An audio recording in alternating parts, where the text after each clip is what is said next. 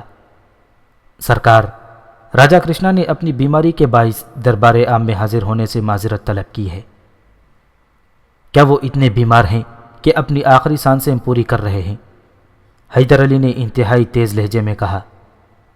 میں نے ان کے چہرے پر ایسی تو کوئی علامت نہیں دیکھی۔ شجاعت خان کی آواز میں گہرا طنز پوشیدہ تھا، جسے اہل دربار آسانی سے محسوس کر سکتے تھے۔ تعجب ہے کہ وہ پنڈت موہن داس کی ماتمی جلوس کی قیادت کرنے کے لیے 3 دن تک تیز دھوپ میں سرنگا پٹنم کی سڑکوں پر پیدل چلتے رہے اور انہیں تھکن کا کوئی احساس نہیں ہوا، مگر آج جب کہ مقدمہ قتل کا فیصلہ ہونے والا ہے تو وہ بیماری کا عذر پیش کر رہے ہیں۔ حیدر علی کی پرجلال آواز سے پورا دربار گونج رہا تھا۔ اگر وہ اپنی قدموں پر کھڑے ہونے کے قابل نہیں تو انہیں پالکی میں ڈال کر یہاں حاضر کرو، وہی تو مہاتما موہن داس کے سب سے بڑے وکیل ہیں۔ والی میسور کے بگڑے ہوئے تیور دیکھ کر اہل دربار پر دہشت سی طاری ہو گئی تھی اور وہ کسی غیر معمولی واقعے کے رونما ہونے کا انتظار کر رہے تھے۔ شجاعت خان اپنی نشست سے اٹھا اور تیز رفتاری کے ساتھ دربار عام سے نکل کر محل کے اس حصے کی طرف چلا گیا جہاں راجہ کرشنا اور اس کا خاندان رہائش پذیر تھا۔ تھوڑی دیر بعد راجہ کرشنا اس طرح دربار عام میں داخل ہوا کہ اس کے چہرے پر شدید ناگواری کے آثار نمایاں تھے۔ تخت کے قریب پہنچ کر اس نے تلخ لہجے میں والی میسور کو مخاطب کیا۔ میں کہاں بیٹھوں؟ جہاں دوسرے معززین شہر بیٹھے ہیں۔ نواب حیدر علی کا انداز بے نیازانہ تھا اور وہ پہلی بار راجا کرشنا کی بے چارگی سے لطف اندوز ہو رہا تھا۔ نواب، وقت سے ڈر اور مجھے تماشا نہ بنا۔ راجا کرشنا بے قابو ہو گیا۔ میں ان لوگوں کی صف میں بیٹھوں گا جو کل تک میرے غلام تھے۔ تماشا تو آپ خود بن رہے ہیں۔ نواب حیدر علی کے ہونٹوں پر تحقیر آمیز مسکراہٹ آ گئی۔ میں تو ہمیشہ سے آپ کو تخت پر اپنے قریب ہی بٹھایا کرتا تھا، مگر جو شخص بلندی سے پستی کی طرف جانا چاہے اسے کون روک سکتا ہے؟ راجا کرشنا کچھ دیر تک کسی زخمی سام کی طرح بل کھاتا رہا اور پھر انتہائی شکستگی کے عالم میں پیشوائی پونا کے نمائندوں کے قریب ہی ایک کرسی پر ڈھیر ہو گیا۔ احساس رسوائی نے میسور کے سابق حکمران کو تھکا ڈالا تھا۔ وہ لمبی لمبی سانس لے رہا تھا اور اس کی آنکھوں میں نواب حیدر علی کے لیے دنیا بھر کی نفرت موزن تھی۔ پیشوائی پونا کے نمائندوں کے چہروں پر بھی وحشت برس رہی تھی۔ موہن داس کے قتل اور ہندوؤں کی مظلومیت کے حوالے سے ان لوگوں نے بھی حیدر علی پر بہت تانا زنی کی تھی، اور اب وہ خوفزدہ تھے کہ کہیں والی میسور انہیں بھی سر دربار ذلیل و رسوا نہ کر دے۔ اس طرح سرنگا پٹنم کے وہ ہندو رہنما بھی سہمے ہوئے تھے جنہوں نے موہن داس کے ماتمی جلوس میں بڑھ چڑھ کر حصہ لیا تھا اور حیدر علی پر کھلے الفاظ میں الزام تراشی کی تھی کہ اسی نے پنڈت کے قاتلوں کو پناہ دی ہے اور سریتا دیوی کے روپوش ہونے پر بھی اسی کا ہاتھ ہے۔ غرض دربار عام پر سکوت مرقصہ طاری تھا اور لوگوں کو اپنی سانسوں یہاں تک کہ دلوں کی دھڑکنیں بھی صاف سنائی دے رہی تھیں۔ کچھ دیر بعد راجا کرشنا سنبھل گیا اور حسب عادت انتہائی ناگوار لہجے میں بولا، کہاں ہے مہاتما موہن داس کے قاتل؟ راجا کرشنا اپنی ریاکاریوں اور منافقت سے باز نہیں آیا تھا۔ دھیرج رکھے مہاراج۔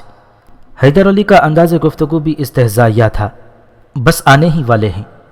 والی میسور نے یہ بات تو کہہ دی تھی، مگر ذہنی طور پر وہ خود بھی پریشان تھا کہ موہن داس کے قاتل کہاں ہیں اور خود بخود دربار عام تک کس طرح پہنچیں گے۔ حیدر علی کبھی دروازے کی طرف دیکھتا اور کبھی خون آلود آہنی میخوں کی طرف جن پر اس کے پاؤں رکھے ہوئے تھے۔ نواب نے خیالی طور پر سید اکرم بخاری سے رجوع کیا اور دل ہی دل میں ان سے مخاطب ہو کر کہنے لگا، سید، دعا کریں کہ میری لاج رہ جائے، کہیں ایسا نہ ہو کہ میں بھی ایک تماشا بن کر رہ جاؤں۔ ابھی حیدر علی سید صاحب سے غائبانہ درخواست کر ہی رہا تھا کہ اچانک قلعے کا ایک محافظ سپاہی دربار میں داخل ہوا اور بلند دربار میں والی میسور سے عرض کرنے لگا، کچھ شکستہ حال لوگ دروازے پر کھڑے چیخ رہے ہیں کہ انہیں نواب بہادر کے حضور میں لے چلو۔ وہ جانتے ہیں کہ سریتا دیوی کو کن لوگوں نے اغوا کیا ہے اور پنڈت موہن داس کے قاتل کون ہیں۔ حیدر علی کو اپنی سماعت پر یقین نہیں آ رہا تھا۔ وہ جوش جذبات میں اٹھ کھڑا ہو گیا، پھر چیخ کر بولا، ان حرام کاروں نے دارالحکومت کا امن و سکون غارت کر دیا تھا، بلا تاخیر انہیں یہاں لے آؤ، میں بہت دن سے انہی کا انتظار کر رہا تھا۔ حیدر علی کے تخت پر بیٹھتے ہی اہل دربار نے دیکھا کہ راجا کرشنا گھبرا کر اپنی نشست پر کھڑا ہو گیا اور انتہائی بدحواسی کے عالم میں والی میسور سے کہنے لگا، کہاں ہے مہاتما کے قاتل؟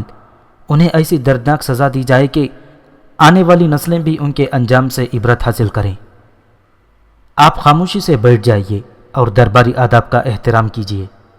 حیدر علی نے راجا کرشنا کو سخت لہجے میں تنبیہ کی، میری عدالت اور میرا قانون کسی کے مشوروں کے محتاج نہیں۔ راجا کرشنا کی وحشت کا یہ حال تھا کہ اس نے حیدر علی کی بات کو سنا ہی نہیں، یا پھر والی میسور کی زبان سے ادا ہونے والے الفاظ کو یکسر نظر انداز کر دیا۔ راجا نے نواب کی طرف پشت کر لی تھی اور اس کی نظریں مسلسل دروازے پر مرکوز تھیں۔ اگرچہ پیشوائی پونا کے نمائندے اور دوسرے معزز ہندو بھی موہن داس کے قاتلوں کو دیکھنے کے لیے بے چین تھے، لیکن کسی میں اتنی جرت نہیں تھی کہ وہ درباری آداب کی خلاف ورزی کرتے ہوئے اٹھ کھڑا ہوتا اور والی میسور کی جانب پیٹ کر کے دروازے کی طرف دیکھنے لگتا۔ پھر جیسے ہی موہن داس کے قاتلوں کی نشاندہی کرنے والے دربار میں داخل ہوئے، راجا کرشنا کی آنکھوں کے سامنے گہری تاریکی چھا گئی۔ اس نے کرسی کے بازوؤں کا سہارا لے کر سنبھلنے کی کوشش کی، مگر ناکام رہا اور چکرا کر فرش پر گر پڑا۔ دربار میں ہلچل سی مچ گئی۔ حاضرین کی سمجھ میں نہیں آ رہا تھا کہ اچانک راجا کرشنا کو کیا ہو گیا۔ پیشوائی پونا کے نمائندے اور کچھ ہندو مذہبی رہنما بھی گھبرا کر اپنی نشستوں پر کھڑے ہو گئے اور راجہ کرشنا کو اٹھانے کی کوشش کرنے لگے۔ آپ حضرات اپنی اپنی جگہ پر بیٹھ جائیں۔ ایک بار پھر حیدر علی کی باروب آواز گونجی، یہ آپ کا نہیں، حکومت کا فرض ہے کہ راجہ کرشنا کو بہترین طبی امداد فراہم کرے۔ ویسے مہاراج کو کچھ نہیں ہوا ہے، وہ مکمل طور پر صحت مند ہیں۔ دراصل ان سے مہاتما موہن داس کے قاتلوں کی گرفتاری کی خبر برداشت نہ ہو سکی۔ انسانی زندگی میں اتنی بڑی خوشی کا موقع شاذ و نادر ہی آتا ہے۔ حیدر علی کی گفتگو میں پوشیدہ طنز کو کوئی ایک درباری بھی محسوس نہ کر سکا۔ ہر شخص موہن داس کے قاتلوں کے بارے میں یقینی خبر سننے کے لیے بے قرار نظر آ رہا تھا۔ دربار کے محافظ سپاہیوں نے آگے بڑھ کر راجہ کرشنا کو سہارا دیا اور اسے کرسی پر بٹھا دیا۔ اس کے بعد حیدر علی نے اپنے مسلح سپاہیوں کو اشارہ کیا کہ وہ ان لوگوں کو تخت کے قریب لے آئے جو موہن داس کے قاتلوں کا سراغ لگانے کے لیے دربار میں حاضر ہوئے ہیں۔ وہ سب کے سب نوجوان تھے اور سر جھکائے حاضرین کے درمیان سے گزرتے ہوئے تخت کی طرف بڑھ رہے تھے۔ اہل دربار نے سنا، ان کے ہونٹوں سے دبی دبی کراہیں نکل رہی تھیں جیسے وہ کسی اذیت میں مبتلا ہوں۔ پھر تخت کے نزدیک پہنچ کر انہوں نے اپنے سر فرش پر رکھ دیے، مگر ایک نوجوان گردن خم کیے کھڑا رہا۔ حاضرین نے سمجھا کہ آنے والے نواب حیدر علی کو سجدہ کر رہے ہیں، لیکن دوسرے ہی لمحے پورا دربار ان کے چیخوں سے گونجنے لگا، نواب بہادر، ہمیں قتل کرا دیجئے یا پھر معاف کر دیجئے کہ اب ہم سے یہ عذاب برداشت نہیں ہوتا۔ تم کون ہو؟ یہ تم نے کیا جرم کیا ہے؟ حیدر علی نے غضبناک لہجے میں کہا، اور سب کے سب سیدھے ہو گئے اور پھر بیک زبان کہنے لگے، ہم نے پنڈت موہن داس اور اس کی ماں کو قتل کیا ہے، مگر اس ظالمانہ فعل میں ہماری اپنی مرضی کو دخل نہیں تھا۔ ہم سب کنور ونود کمار کے حکم کے پابند تھے۔ حیدر علی نے بہت غور سے ان تمام نوجوانوں کو دیکھا۔ حیرت انگیز طور پر ان کی تعداد 16 تھی۔ والی میسور کے ذہن میں ایک برق سی لہر اٹھی۔ سید صاحب نے جو آہنی میخیں ان کے سپرد کی تھیں ان کی تعداد بھی 16 تھی، 15 چھوٹی میخیں اور ایک بڑی میخ۔ حیدر علی نے گھبرا کر ونود کمار کی طرف دیکھا۔ تمام مجرم اسے اپنا سردار تسلیم کر رہے تھے اور اسی کے ایما پر موہن داس اور بملا دیوی کو قتل کیا گیا تھا۔ اب والی میسور پر بڑی میخ کا مفہوم ظاہر ہو چکا تھا۔ یہ ونود کمار کون ہے؟ حیدر علی نے اس نوجوان کی طرف اشارہ کیا جو سر جھکائے کھڑا تھا اور اس کے جسم پر لرزش طاری تھی۔ راجہ کرشنا کا حقیقی بھانجا۔ قاتلوں نے اپنے سردار کا اعتراف کرایا۔ تجھے اس صفاقی اور تشدد کی ضرورت کیوں پیش آئی لڑکے؟ حیدر علی نے قہر آلود لہجے میں ونود کمار سے سوال کیا۔ میں اپنے دل سے مجبور تھا نواب بہادر۔ ونود کمار کی آنکھوں میں آنسو تھے اور جسم کے ساتھ ساتھ اس کی آواز بھی کانپ رہی تھی۔ میں سریتا سے شادی کرنا چاہتا تھا، مگر موہن داس نے اس رشتے سے انکار کر دیا۔ مجبوراً میں نے اسے اور اس کی ماں کو راستے سے ہٹا دیا کہ سریتا کو حاصل کرنے کی یہی ایک صورتحال باقی رہ گئی تھی۔ کیا تو نے سریتا کو حاصل کر لیا؟ حیدر علی اتنی زور سے چیخا کہ اہل دربار اپنی نشستوں پر اچھل پڑے اور ونود کمار خوف و دہشت سے فرش پر گر پڑا۔ پھر وہ گھبرا کر اٹھ بیٹھا۔ میں نے سریتا دیوی کو اناتھ آشرم یعنی یتیم خانے سے اغوا کر لیا تھا، مگر اس کے دل و دماغ اور جسم پر قابو نہ پا سکا۔ ونود کمار نے اپنے جرائم کا اعتراف کر لیا۔ اس وقت سریتا دیوی کہاں ہے؟ نواب حیدر علی نے راجہ کرشنا کے بھانجے سے پوچھا۔ مہاراج کے تہخانے میں۔ ونود کمار نے اتنی آسانی سے یہ راز فاش کر دیا کہ اہل دربار حیران رہ گئے۔ حیدر علی نے شجاعت خان کی طرف دیکھا اور نیا حکم جاری کر دیا، سریتا کو اسی وقت میرے سامنے پیش کرو۔ اگر راج محل کے مکین اس تہخانے کی نشاندہی نہ کر سکیں تو ایک ایک کمرے کی بنیادیں تک کھود ڈالو۔ شجاعت خان کے دربار سے جاتے ہی نواب حیدر علی دوبارہ ونود کمار سے مخاطب ہوا۔ تو اپنی عمر دیکھ اور جرائم کی سنگینی کا اندازہ کر۔ آخر تو کس کی شہ پر خون کے اس سمندر میں اتر گیا تھا؟ مہاراج نے مجھے یقین دلایا تھا کہ نواب بہادر کا قانون میرا کچھ نہیں بگاڑ سکے گا۔ 20 سالہ ونود کمار کے بہتے ہوئے آنسوؤں میں شدت آ گئی تھی۔ مہاراج نے مجھ سے یہ بھی کہا تھا کہ موہن داس اور بملا دیوی کے قتل سے دیوتا بہت خوش ہوں گے، اور اگر میں سریتا کو اپنی داشتہ بنا لوں گا تو میری لوک اور پرلوک دونوں سدھر جائیں گے۔ میں نے جو کچھ کیا دیوتاؤں کو خوش کرنے کے لیے کیا۔ مجھے یہی سمجھایا گیا تھا کہ میں اس طرح ہندو دھرم کا سب سے بڑا سیوک کہلاؤں گا۔ ونود کمار کے خاموش ہوتے ہی راجا کرشنا کھڑا ہو گیا اور ہذیانی انداز میں چیخنے لگا، جھوٹ بولتا ہے یہ لڑکا، اس سے میرا کوئی خاندانی رشتہ نہیں، یہ سب تیری سازش ہے نواب۔ تو نے ان ہندو نوجوانوں کے منہ دولت سے بھر دیے، پھر ان کی زبانیں میرے ہی خلاف گواہی دینے لگیں۔ راجا کرشنا اپنے ہوش و حواس کھو چکا تھا۔ حاضرین دربار کا خیال تھا کہ راجا کی بےہودہ گفتگو سن کر حیدر علی کا غصہ بھڑک اٹھے گا، مگر خلاف توقع والی میسور مسکرا رہا تھا۔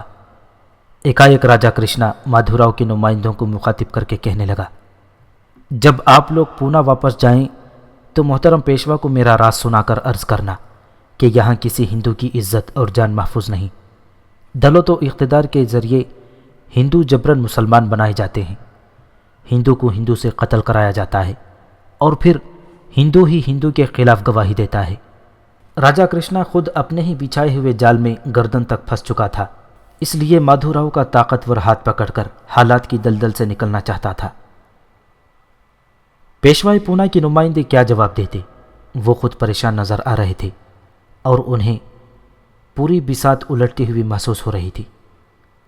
ساری دنیا بدل گئی، دریاؤں نے اپنے راستے بدل دیے اور بڑے بڑے مجرم گناہوں کی دنیا سے نکل کر مسجدوں اور مندروں کی طرف چل پڑے، مگر ایک آپ ہیں کہ ابھی تک اس جھوٹ، منافقت، ریاکاری اور سازش کے مذہب پر عمل پیرا ہیں۔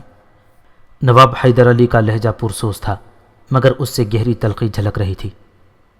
آپ بار بار کی تنبیہ کے باوجود نہ صرف عدالت کے وقار کو مجروح کر رہے ہیں بلکہ منصف پر بھی بے بنیاد الزامات عائد کر رہے ہیں۔